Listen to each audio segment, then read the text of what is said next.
152 million, that's 152 million people in the ASEAN region that still today don't have access to electricity, that aren't connected to the electric grid.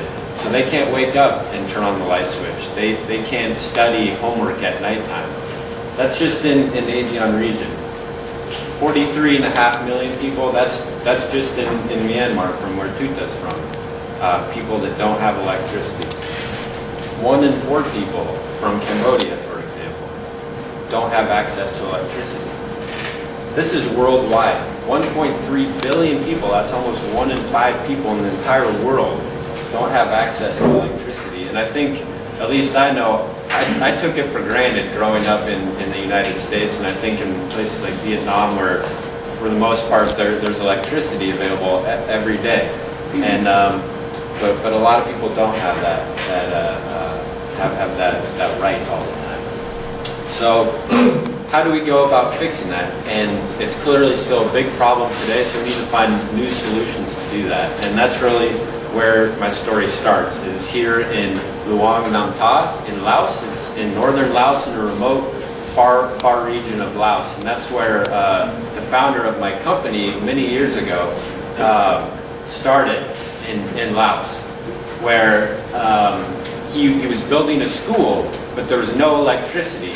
So you can only study during the day. But when it gets dark, how do you do your homework? Or how do you have class when it gets dark? So he thought of the idea, let's use solar power. So he journeyed for days to go buy solar panels and installed solar panels at the school and saw the benefits that it brought. So that's what started the business of Sunlabob, Renewable Energy. That's what I work for. We're based in Laos, as Yoshi said, but we work all throughout developing areas throughout the world. Like I said, there's many places that don't have access to electricity. And we're doing it as a social enterprise, which thankfully Tuta touched on. Don't always just think about the profits. So if you're starting a business as an entrepreneur, you're going to be much more successful if you think about the whole picture and the social aspects. So how do we go about this? How do we bring electricity? We use mainly solar, the power of the sun. We also use water power, so mini hydro, spinning turbines to generate electricity. We also use the sun's power to purify water, because in many of these off-grid rural areas where there's no electricity, there's also no access to clean water. And as we all know, that's something else that I think many of us take for granted. Just like turning on the light switch, being able to drink fresh water is something that everybody should be able to do. So our mission: deliver clean energy, clean water to off-grid rural areas. These are bringing common things to us, to these new areas. Do it in a profit-driven, socially minded way, just as Tuta touched upon. And what Yoshi mentioned, just in regards to the AEC, he talked about there's a lot of economic potential in 2015 when we come together, as all these different Asian countries come together, open their borders.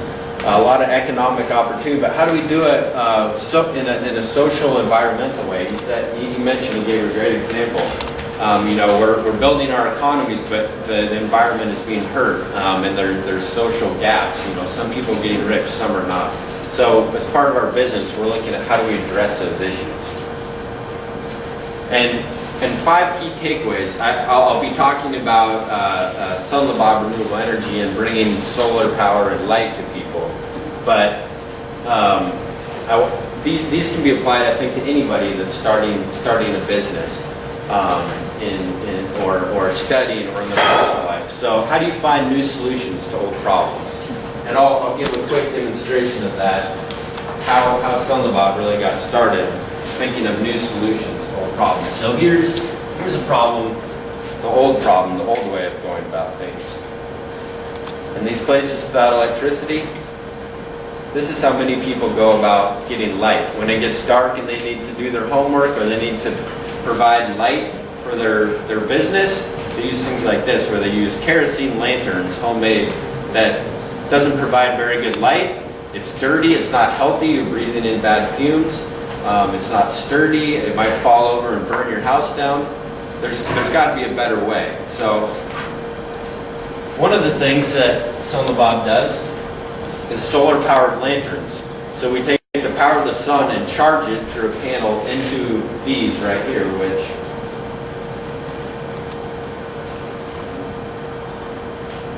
so right there you can already tell it provides much better light, better quality of light. It's safer, it's cleaner for the environment. So it's just a better product. But how do you go about doing that? Delivering to villages out in the middle of Laos or in Africa or in India, doing it in an economic, socially, and environmental sustainability way. And that's thinking about the whole picture there, thinking about everything, not just the money, but the people, the environment as you do it. And then these other lessons too, as if you're an entrepreneur, or things to take away. Do it with partnerships. The power of working with others usually is better than just doing something by yourself. And then something that Sunlabob has done, use lessons to evolve and constantly get better at what you're doing. Learn from your mistakes. And then apply your effort, success, energy towards others as well. And that's very much into the social aspect.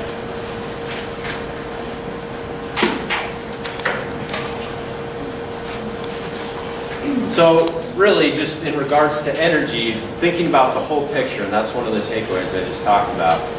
Energy access, yes, being able to plug in and have electricity, that's great. You can turn on the light, but what is that? What's the big picture of that? What are the broader benefits? You can, better chances for education, I'll get into that later. Better improved health, increased economic opportunities, environmental benefits. So really, access to energy is just a gateway, an open door to all these other benefits. And as I said, Sunlabob does many things. We provide clean renewable energy and clean water in many ways. But the solar lantern right here, that's this. This is one of the ways, and it's a solar lantern rental system. And what we do, we work with villages, with communities to rent them light. Just like renting a movie. You go to the store, you rent a movie, you don't buy it, and then you return it when you're done. So the same, you go to the village center, you rent this, so Sunlabob still owns this, but the villagers come and rent this. They use this until the battery loses its charge, and they go and pay more for another recharged one. So how do you do that in a way that Sunlabob doesn't just come into the village, we put in solar power, we do our business, make a profit, and that's it. We want to do it in a way that involves the villages, the community members, and that's really the socially sustainable way. How can this last for the long term? How will it be accepted by the villages? And really the objectives, obviously, get rid of the old, dirty kerosene lamps. And what we want to do here is sustain village enterprises, and that's the biggest thing. So what we do is we come in and we work with the villagers where it becomes their program. So say we have we come in and we want to work with the village to provide them light.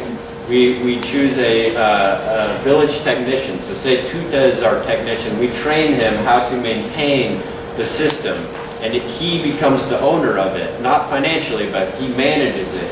He's the one in charge of running the system. And then we work with community leaders to set up a village energy committee, and they manage the program. So it really becomes an element of their own community. Sunlabob just helps introduce it, and then the community takes it over. And that's really how it becomes sustainable over the long term. Sustainable socially, economically, because it creates a job there for Tuta, for the community energy technician, and generates revenue, jobs for the rest of the community. Local ownership, that's what I just touched on. We have the technician, the energy committee, and it's profitable for everybody, and that's the biggest thing, where it's not just profitable for Sunlabob, but it's profitable for the community too. So the money, as we say here, more than 75% of money stays in the village. It goes to Tuta directly, or the Village Energy Committee, they take the money and use it for other village energy funds that are needed. I won't get into this right now, it's very complicated, but a word we're going to hear a lot today is innovative ideas and approaches. And I think this is a good demonstration of how innovative it is. Very complicated, very complex. There's many different parties and audiences involved in how to make a successful system. And that also involves one of the takeaways that I talked about, which was learn from your mistakes. As you go along in life or in business or as a student, stop and think about, okay, how did that work? How can I do it better? And that's what we've had to do with this, or we've had different models, different systems, and we've had to refine it and get better. And we still continue today. What's a better way to go about it for all three aspects, economically, socially, and environmentally? That's what we always keep coming back to at Sunlabob. This is an example here, just I keep talking about how it's part of the community. This is a solar-powered water purification system in India, where instead of just giving them the system, we train the students and the staff at this school in India how to maintain it, how to take care of the system, so it became theirs. And they know how to fix it, and it's part of their daily routine. They go take care of the water purification system, so they take ownership, and it becomes part of their culture at the school. And that's representative also what we do with the lantern system. And then thinking how to constantly evolve and get better. We've done this also with larger scale, so entire villages with whole rooftops using your solar panels. So this is just a very small scale example, but how to take it bigger. And then I talked about the big picture. Energy is just a gateway to many other benefits. So entrepreneurship, direct jobs, so a village technician like Tuta, but there's also indirect. So the woman that's sewing here, she can do it at dark. Now she has light. Or say there's a woman that's running a business. Before, if it got dark, she had to shut down her business at 6 p.m. Now she can stay open all night if she needs to. So better economic opportunities, better entrepreneurship. Education, same thing. You can study all night, you can do classes. For example, think right now, think if it was 9 p.m. and we didn't have electricity. We'd be sitting in the dark. But with solar power, you can study at any hour, really. Health, vaccines. If you need vaccines, you need to refrigerate them. With the power of the sun, with renewable energy, you can have vaccines a lot more often, especially in these off-grid, very far away rural areas. Being able to have vaccines is quite helpful to better improve health. And then, of course, there's other things. You can watch TV now, so some of these social aspects. And then one of the other takeaways: apply your efforts and success to others. So Sunlabob grew. We thought, how can we also involve other people or other organizations? That also goes into use partnerships for your success. So here we employed formerly trafficked women that were human trafficked, and we employed them with jobs. Or we partnered with an organization in Laos that manufactured prosthetics for UXO victims that had limbs taken off, and they had scraps from their plastic, and we used those scraps to make our lanterns. So that's the idea of recycling and reusing.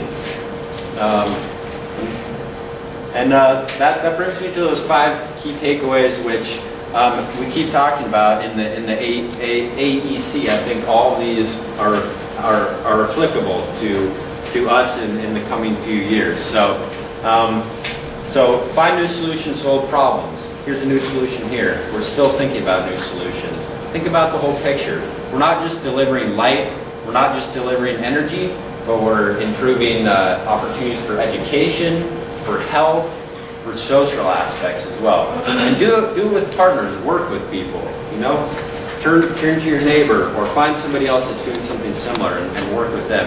The energy of 2. And then constantly evolve. Learn from your mistakes. Learn from your lessons. Constantly get better. And apply your energy, success, and efforts towards others. See how you can help other people. And I think all of those will help as we approach 2015 and the AEC, so hopefully that can be a part of it. But yeah, thank you very much, I appreciate it.